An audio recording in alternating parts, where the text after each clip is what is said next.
कृष्णा नदीच्या पाणीपातळीत वाढ. नृसिंहवाडी येथील दत्त मंदिरात पहिला दक्षिण द्वार सोहळा संपन्न. श्री क्षेत्र नृसिंहवाडी येथील दत्त मंदिरात चालू सालातील पहिला दक्षिण द्वार सोहळा आज बुधवारी दिनांक 25 दुपारी 1 वाजता संपन्न झाला. दुपारची वेळ आणि ज्येष्ठ अमावास्या यामुळे भाविकांनी दर्शनासाठी गर्दी केली.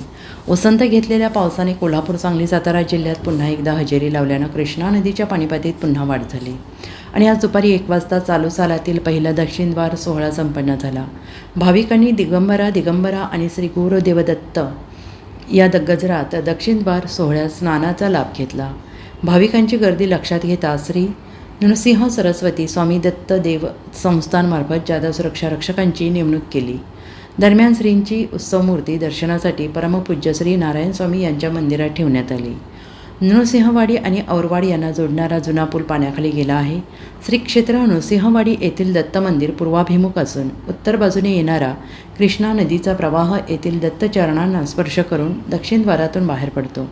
या सोहळ्याला दक्षिण द्वार सोहळा म्हणतात. श्री चरणावरून येणाऱ्या कृष्णा प्रवाहात स्नान केल्यानं पापांचा ऱ्हास होऊन पुण्याची प्राप्ती होते अशी भाविकांची श्रद्धा असल्याने भाविक स्नान आणि दर्शनासाठी गर्दी करतात.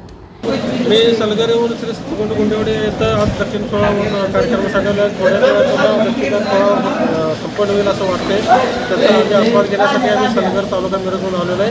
अवधूत चिंतन श्री गुरुदेव अशीच नृसिंहवाडी येथील दक्षिणद्वार सोहळ्यासाठी गेली 4 वर्ष मी प्रयत्न करत होतो, पण यावर्षी आता हा योग आलेला आहे. हीच महाराजांचीच कृपा आहे. Bureau report SBN Marathi, Nrusinhwadi.